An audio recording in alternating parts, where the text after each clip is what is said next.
Добрый вечер. Вы смотрите информационный выпуск сегодня. В начале о главных событиях. Проблемы этнической и политической истории кубанцев и скифов. В научно-исследовательском институте прошла презентация монографии Залины Джуевой. Для пациентов предоставляется всесторонняя консультация. Врачи Северо-Остинского государственной медакадемии приступили к приему детей. Дань уважения творческому наследию писателя. Завтра в селе Верхний Руг состоится торжественное открытие памятника классику остинской литературы Грису Плиеву.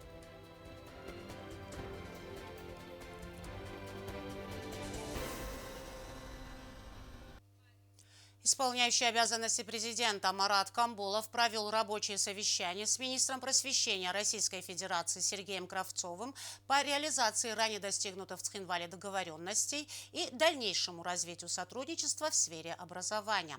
В ходе встречи обсужден совместный план работы на 2026-2027 годы.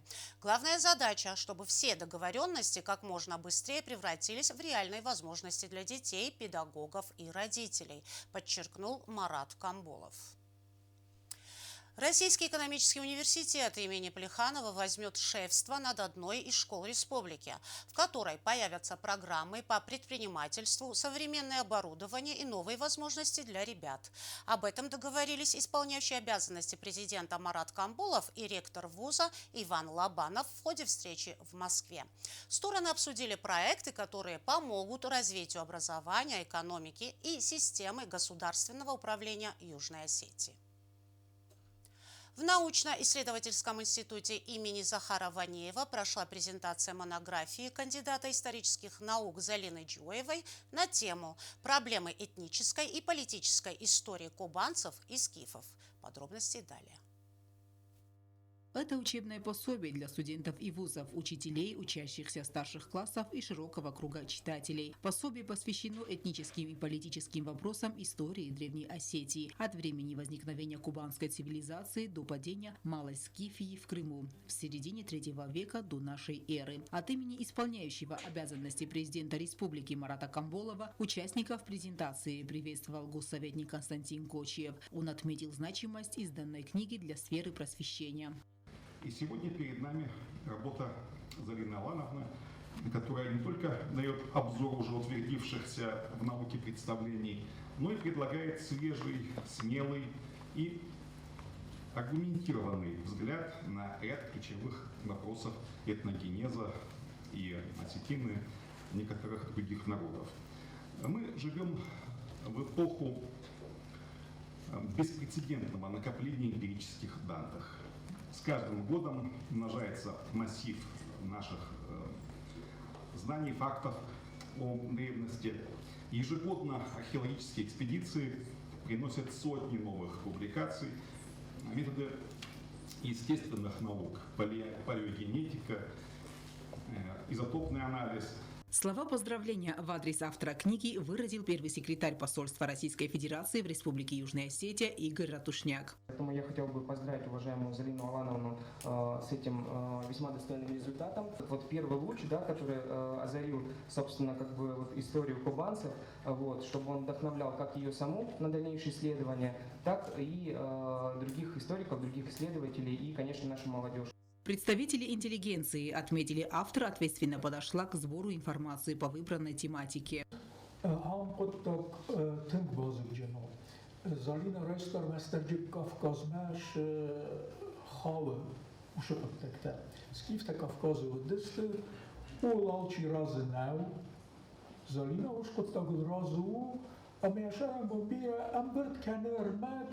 Vecchigen heder axtjak zonadon kostete sedaitter och det stod med jude Zalina naiverstis. Jude se sarta, jude se bakosta, se fast jude аша хорганчинеже эсте. Основные материалы мы имеем исключительно по археологическим раскопкам и в то же время по параллельным материалам, в частности, в их предполагаемом общении со скифами.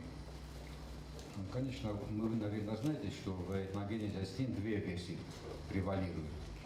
Субстрат и иранский элемент. Другие говорят, что вот этот кавказский субстрат, он был по своей сути иранский. И вот именно сейчас в этой книге мы видим, что вот тут есть связь именно с иранским исходником. Ну, это не только Зарина Лавровна опирается, в частности, на свои книги, на исследования архив мнений Баграта Исаевича Техова. И вот тут есть заключение, иными словами, это означает, что кубанцы были родственны племенам скифо-сарматского мира. Автор издания, кандидат исторических наук Залина Джоева поблагодарила присутствующих за столь высокую оценку ее труда. Пособие состоит из 2 частей. Это второе издание, дополненное, расширенное. Хотела издать прежнее, первое пособие, политическая история Скифии.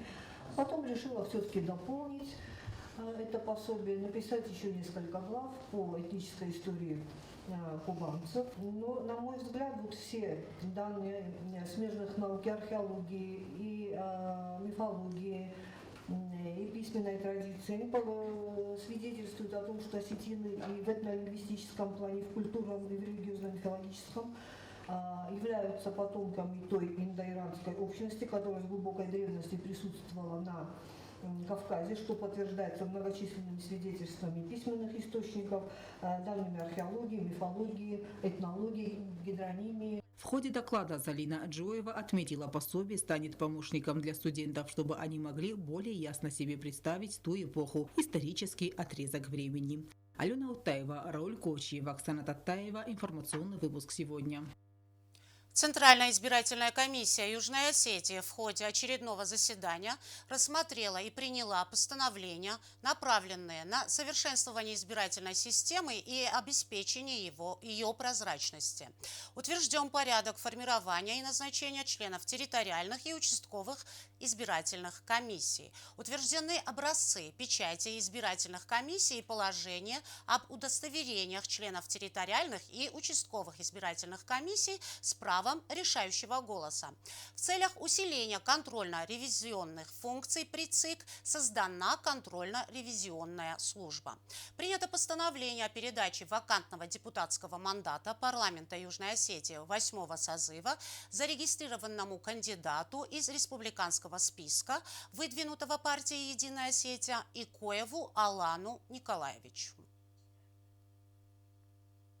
В течение 5 дней бригада врачей из Северо-Осетинской государственной медицинской академии будет осуществлять прием маленьких пациентов. Медики проведут прием по разным направлениям. Главная цель консультаций – своевременная диагностика болезней. За каждым кабинетом десятки детских историй и надежд родителей услышать самое главное – ваш ребенок здоров. За несколько дней специалисты осмотрят сотни маленьких пациентов. Для многих эта консультация станет первым шагом к своевременному лечению. Выездная бригада врачей Северо-Осетинской государственной медицинской академии приступила к приему детей с разными заболеваниями. Специалисты консультируют юных пациентов в Республиканском медицинском многопрофильном центре, а также в районных медучреждениях. Детский хирург, уролог-андролог, ортопед-травматолог, гастроэнтеролог, кардиолог, психиатр и детский невролог будут принимать детей на протяжении 5 дней. Главная их задача – ранняя диагностика заболеваний и определение правильной тактики лечения. При необходимости маленьких пациентов направляют на дополнительное обследование в медицинские учреждения за пределами республики. За первые часы консультаций уже десятки осмотренных детей. Много детей на профосмотры, учитывая, что специалистов мало здесь, и на профосмотры приходят. Мы их всех консультируем. Вот за половину рабочего дня только хирургам и андрологам, урологам-андрологам принято 35 пациентов, которым даны различные рекомендации. Мы планируем 2 дня побыть в Цхинвале. Затем у нас осмотры в Ленингоре, Знавре, Джаве. В составе группы специалистов прием ведет и детский кардиолог, доцент кафедры детских болезней Северо-Осетинской государственной медицинской академии Светлана Туриева. Уже в первые часы работы врач определила, кому из осмотренных пациентов достаточно просто наблюдаться у специалистов, а кому необходимо пройти более углубленное обследование. На данный момент я осмотрела уже 6 больных. И мною принято решение кого-то из детей наблюдать динамически по месту проживания. Кого-то я решила направить на дообследование в детскую больницу, республиканскую нашу, в Северную Осетию. Пытаюсь максимально консультировать мам, все стараюсь показывать, все пороки развития, нарушения ритма сердца. По словам Туриевой, далеко не всегда жалобы ребенка связаны с заболеваниями сердца. Уже 6 детей с синкопальными состояниями, с пороками сердца, с нарушениями ритма сердца. И очень часто выявляется патология со стороны гастроэнтерологической стороны. То есть это гастриты, это дискинезия желчевыводящих путей, которые клинически себя показывают как патология сердца. На самом деле это патология со стороны желудка и желчного пузыря. Практически у каждого пациента признаки клинические глистной инвазии. И всех мы их направляем на дообследование с целью уточнения диагноза и выявления патологии. Не менее востребованными оказались консультации детского невролога. Эмоциональные нагрузки, стресс и высокая учебная занятость все чаще сказываются на здоровье детей. Именно поэтому врачи рекомендуют родителям внимательно следить за поведением и развитием ребенка, не откладывая визит к специалисту при появлении тревожных симптомов. Непосредственно уже на приеме было 13 человек. Часть из них подростковые, в основном подростки посещали нас сегодня. В основном это остеоневротический синдром, то есть стресс, неврозы. Также есть и СДВГ, то есть синдром дефицита внимания, гиперактивности, всякие задержки психоречевого и моторного развития.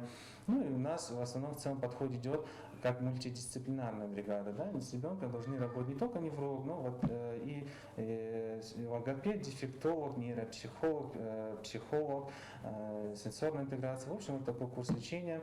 Первые моменты, когда надо заострять внимание, это когда ребенок либо поздно говорит, либо вот он какой-то вялый, или же наоборот он гиперактивный избыточно. И он отстает, вот, начинает разговаривать уже поздно, да, то есть в 1 год он уже должен произносить какие-то фразы, мама, папа, звуки должен издавать. Главная цель выездных консультаций, чтобы каждый ребенок получил своевременную медицинскую помощь. Алина Ельфимова, Алим Биттеев, Оксана Таттаева. Информационный выпуск сегодня. Южная Осетия чтит и уважает творческое наследие писателя. 17 июля в селе Верхний Руг состоится торжественное открытие памятника классику осетинской литературы Грису Плиеву. Верхний Руг является родиной поэта и символизирует его неразрывную связь с землей предков. Установка памятника стала возможной благодаря спонсорской поддержке. Оксана Джуева продолжит тему.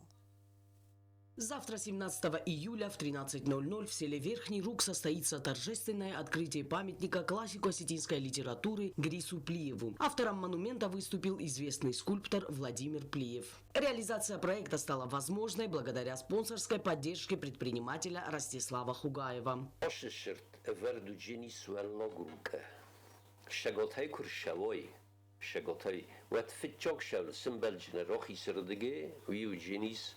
Grische shirt.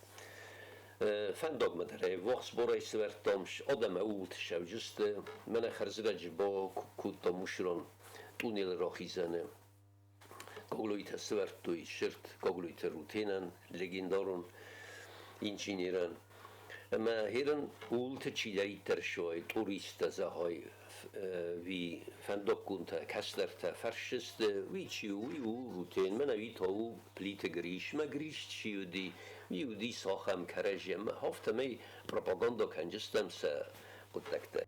Идея создания памятника продиктована глубоким уважением к творческому наследию писателя. По словам инициатора проекта Казбека Келихсаева, Грис Плиев был не только талантливым литератором, но и человеком исключительной душевной широты. Мы хотели увековечить его память, чтобы будущие поколения помнили о его вкладе в нашу культуру, отметил Келихсаев.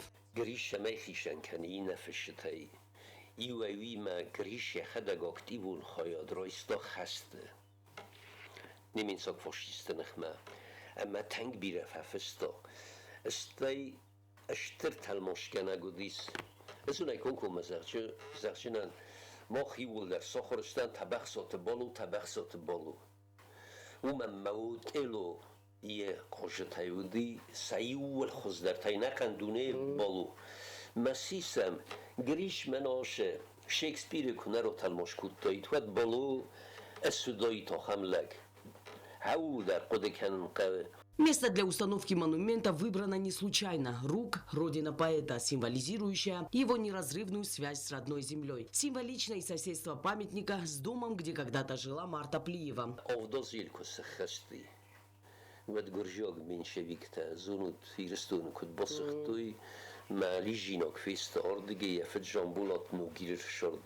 Казбек Келихсаев поделился теплыми воспоминаниями о Грисе Плиеве, отметив его скромность, мудрость и безграничную любовь к родной земле. Он всегда стремился сохранить и приумножить культурное наследие нашего народа, добавил он. Гришания поэзия, фельдер, босту хастима. Гриш, шепур фечегамоси, хаст мокутуйма, шепур вдамос ма умедис. Мемена хашечиник. Alcidere veccegen zone атакадер юлдер хастун оттактер фесту. Открытие памятника станет важным событием для всей Южной Осетии, подчеркивая значение творчества Плиева для национальной культуры. Оксана Джуева, Ида Кочева, ГТРК ИР, информационный выпуск сегодня.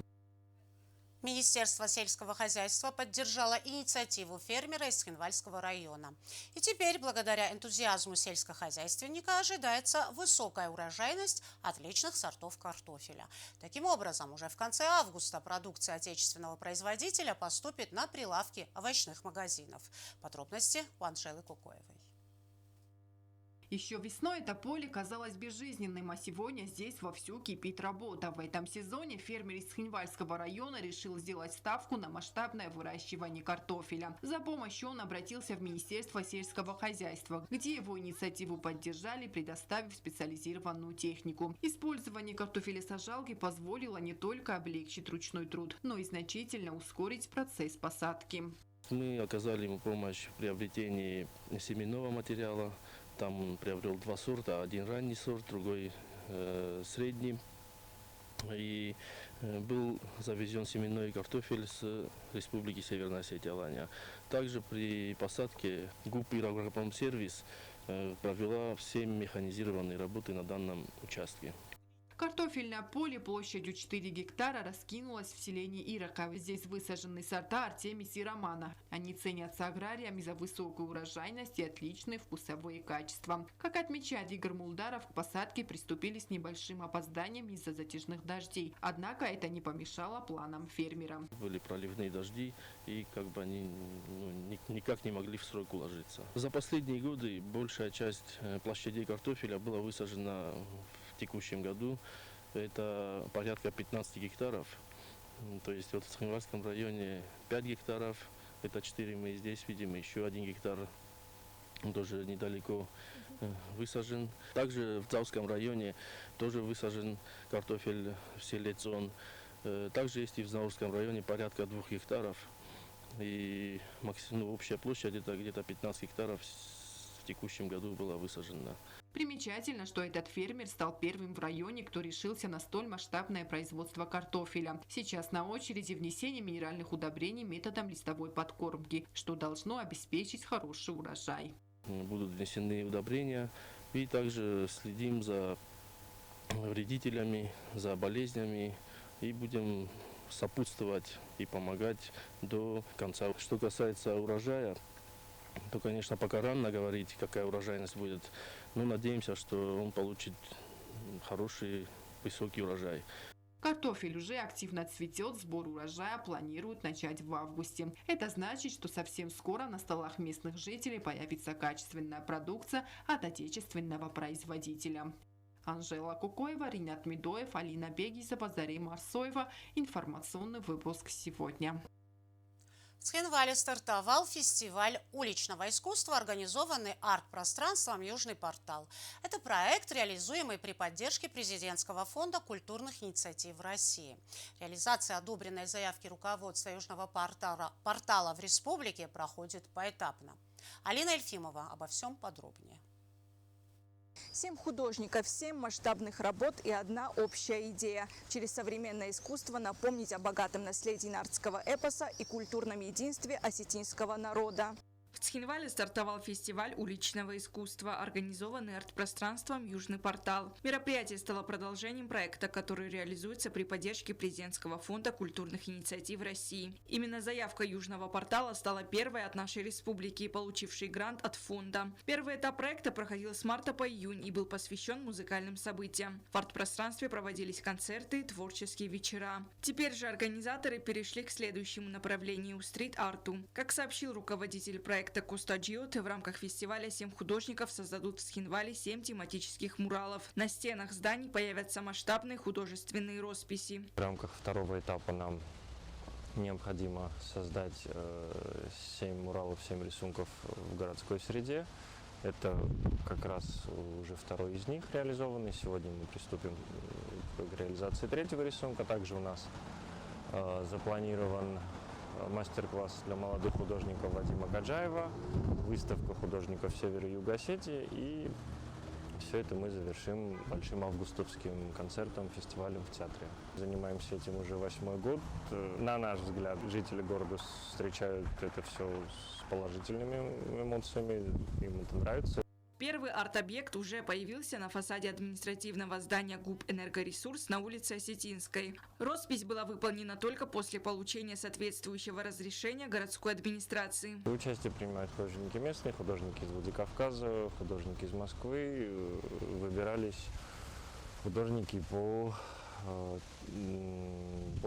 знакомству, ребята, с кем мы работаем, с чьим творчеством мы знакомы, и, конечно же, исходя из их графика, потому что не все ребята, кого мы хотели привести, смогли в силу загруженности, поэтому на будущее еще есть с чем работать. Второй этап проекта Южного портала завершится в конце октября. Организаторы надеются, что фестиваль не только преобразит облик города, но и будет способствовать сохранению культурного наследия народа. А созданные на стенах росписи муралы со временем станут новыми узнаваемыми символами столицы. Алина Ельфимова, Рауль Кочев, Зарема Арсоева. Информационный выпуск сегодня. И сегодня спортивное сообщество выразило поддержку реализации новых проектов для молодежи. Об этом заявил глава Федерации баскетбола Южной Осетии Теймураз Гогинов. Мы с уважением относимся к выбору жителей города и поддерживаем инициативы, направленные на создание современных общественных пространств. При этом для нас принципиально важно, чтобы у детей, молодежи и всех любителей баскетбола сохранялась возможность заниматься спортом в достойных условиях. Совместными усилиями мы нашли решение, которое позволит развивать и творческую, и спортивную инфраструктуру города, сказал Гогинов. Ранее Федерация силами волонтеров участвовала в подготовке территории, на которой планировалось обустроить баскетбольную площадку. В настоящее время на этой площадке реализуется новый проект по созданию современного арт-пространства. Сообщается, что представители Федерации уже обсудили возможные дальнейшие действия с организаторами проекта, и новое арт-пространство из культурно-просветительского трансформируется в культурно-спортивное, создавая условия для активного отдыха и тренировок. А сейчас узнаем, какая погода нас ожидает.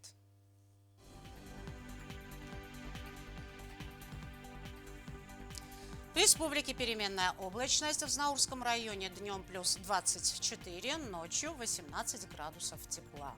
В Тавском районе днем плюс 24, ночью плюс 19. В городе Квайса днем 21 градус тепла, ночью плюс 18. В Ленигорском районе днем плюс 27, ночью плюс 21. В столице республики в Цхинвале днем 27 градусов тепла, ночью плюс 20. На этом наша программа подошла к концу. Я Ирина Джуева. Желаю вам всего доброго и до свидания.